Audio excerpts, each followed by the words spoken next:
Semiz аялдардын эң чоң душманы бул тамак аш. Өзгөчө таттуу, майлуу тамактар. Бир суроо пайда болот да, эгер өзүңүздүн нафсиңизди, ушул тилиңизди, тишиңизди тыя албасаңыз, сиз кантип башка нерселерден тыйыласыз деген суроо. Тыйылыш керек. Бул дегени дароо тыйыл деген эмес, аз-аздан, азы жакшы, сазы жакшы дейт. Эгер түнү 12:30 келип алып таттууларды жеп атсаңыз, айырмасы жок майлы уруп атсаңыз, көп нерсе зыяныңызга кетип калышы мүмкүн. Ошондуктан ар бир нерсенин пайдалуусу, пайдасызы. Орто ченде колдонушун билишибиз керек. Суу пайда, бирок ашыкчасы зыян. Судан өткөн пайдалуу нерсе жок, калориясы жок. Ошондуктан бул маселеге маани бериңиз, карындашым. Аялдарыбыздын негизги эки милдети биринчиден тынч жаткан эркекти мерт кылат. Анан мерт болуп турган эркекти тынчтандыруу болуп калды да. Кенен ойлонуп мындай кыска эмес туура чечим чыгара турган болсок, бул маселеде кенен ойлонушубуз керек. Кээ бирөөлөр ушундай, кээ бир аялдар бар, тынч отурат, тынч. Бирок өзү тынчтык каалабайт. Ар дайым баягы койнундагы котур таш менен зыян берип туруш керек өзүнө. Кээ бир аялдар бар, ар дайым тынчтандырат. Ал аял тынчтыктын булагы да. Эркек ошон үчүн ошого шашат. Эркек ошон үчүн мамилени күчтүү кылат. Өзүнө жок болсо да ага берет. Неге? Ал тынчтык да. Ал аял тынчтык. Ошон үчүн тынч болуңуз, тынчтыкка жетпейт. Эми үй десе эс алуу да. Үйүң болсо ушу эс алсаң. Үйдөгү 90% береке тынчтык бул аялда турат. Ойлонуңуз мекендешим. Балаңызды баатыр кылып тарбиялашка 3 себеп. Биринчиден, көбүрөөк улуу инсандардын өмүр таржымалын үйрөтүңүз, өзүңүз айтып бериңиз, же окуп бериңиз, же угузуңуз айтар айырмасы жок. Бүгүн аудио книга десеңиз баардык китептер чыгат. Каалаган угузсаңыз болот, айтсаңыз болот, десеңиз болот.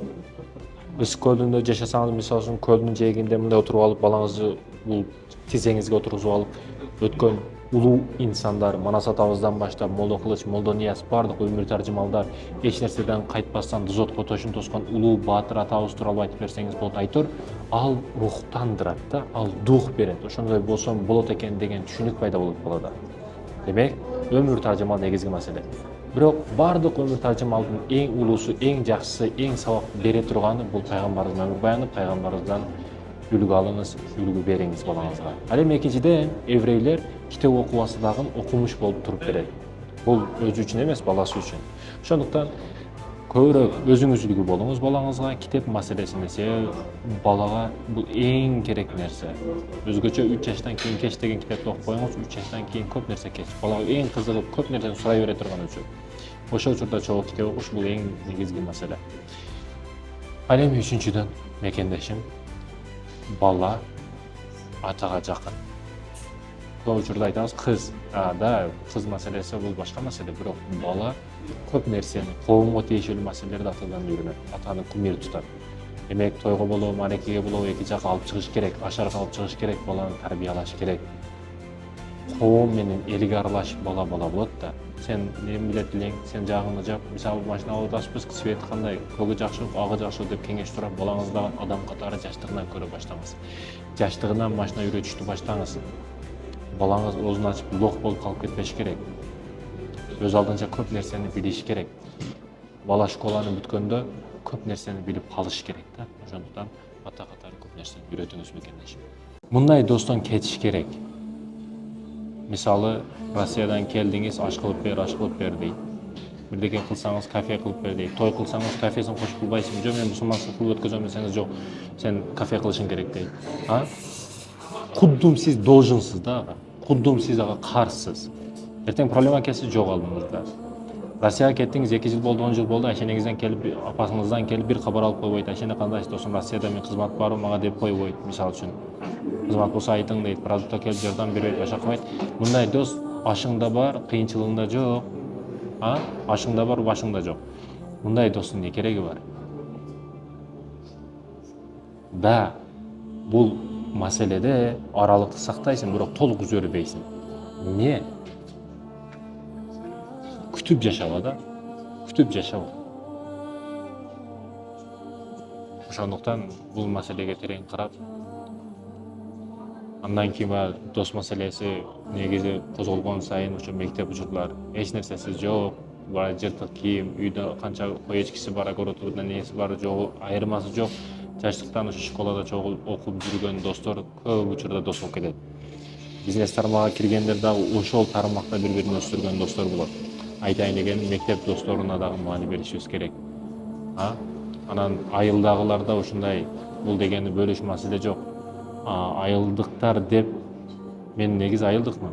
Айылдыктар десе туура түшүнүш керек. Мен дагы айылдыкмын. Бирок шаарга келип калса болуп кетиш керек. Мен ушундай 5-7 минут барышым керек. Айылда бир мактанып коюшум керек. Көчөнүн башында жарым саат отурушум керек машинамда.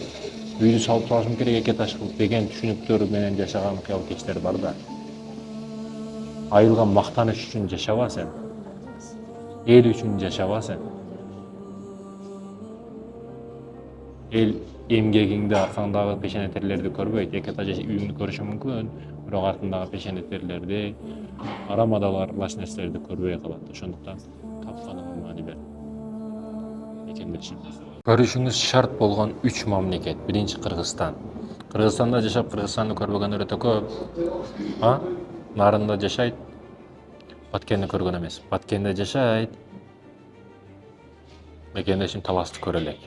Айтайын дегеним, балдарыбызды патриот кылып тарбиялаштын жолу мекенибизди көрсөтүш. Ошко келип, Оштун сапсасын эле жеп кетип калбастан, Оштун тарыхын айтып, Оштун келечегин айтып, мындай кылсак болот, саясат, туризм жаатында мындай иштерди кылсак болот деп буларга түшүнүк берип, нарынга келип этин эле жеп кетип калбастан, нарындагы кооз жерлерди көрсөтүп, мына жерге мындай кылсак болот, балам, нарында мындай аталарыбыз өткөн, балам, сен мындай кылсаң болот нарындар үчүн. Бул жерде бал бар, таза бал, рыногуна табылбай турган балдар ушул нарында. Арабтар бүт ушул жерден алып кетет. Мындай ишаларды кылсак болот деп, айтсаңыз, десеңиз, Ысык-көлдүн жээгинде жуунуп эле пляж кылып кетип калбастан, балам, бул Ысык-көл аманат. Мындай көл эч жерде жок. Бүгүн көлдүн жээгинде эмне кылып кетип атат жаштарыбыз? Сайраңдап, тайраңдап, пиво ичип. Кассада кезекке туруп калсаңыз, колундагы нерселерди жаштардыкын байкасаңыз, эмне? Пиво, жанында кошумча бирдеке, жыныстык бирдекелерди алып алган таблеткаларды. Башка эчтеке. Ысык-көлдүн жээгинде бир китеп окуп отурган жаш баланы көрбөйсүң. Какакириң анан мындай. Ошондуктан тарбия бериш үчүн көрсөтүп, эки жакты оңдоп, мындай кылсаң болот балам деп тук бергенди билишибиз керек. Биринчиси Кыргызстан экен, Барганда дагы тарбия берип барышыбыз керек да ар бир жерине. Ал эми экинчи сиз барышыңыз керек болгон нерсе балаңызды, эгер балаңыз мөмө жемиш тармагы, фрукты, дагы башка бирдекелерге кызыга болсо Өзбекстанга барыш керек. Жүзүмдүү, багбанчылык, дыйканчылык өтө күчтүү Өзбекстанда. Эгер техникага кызыгат, илим жаатына кызыга турган болсо Кытайга алып барыш керек. Мисал үчүн. Чындап кооздукту кааласа Эмираттарга алып барыш керек. Жан дүйнөнүн тынчтыгын кааласа Умрага алып барыш керек. Бул дегени барышыңыз керек. Аялыңызды алып барышыңыз керек, өзүңүздү алып барышыңыз керек. Ар бир жактан өнүгүүнүн жолу бул туризм. Ал эми үчүнчүдөн мекендешим, жана айтканымдай сөзсүз түрдө Сауд Арабия. Биздикилер ажы Умрага эле барышат, бирок анын тегерегинде тарыхый жерлер өтө көп. Олали бар мисал үчүн, тарыхый жер өтө кооз жерлер мисал үчүн. Ошондуктан аракет кылайлы бул жерлерге барууга.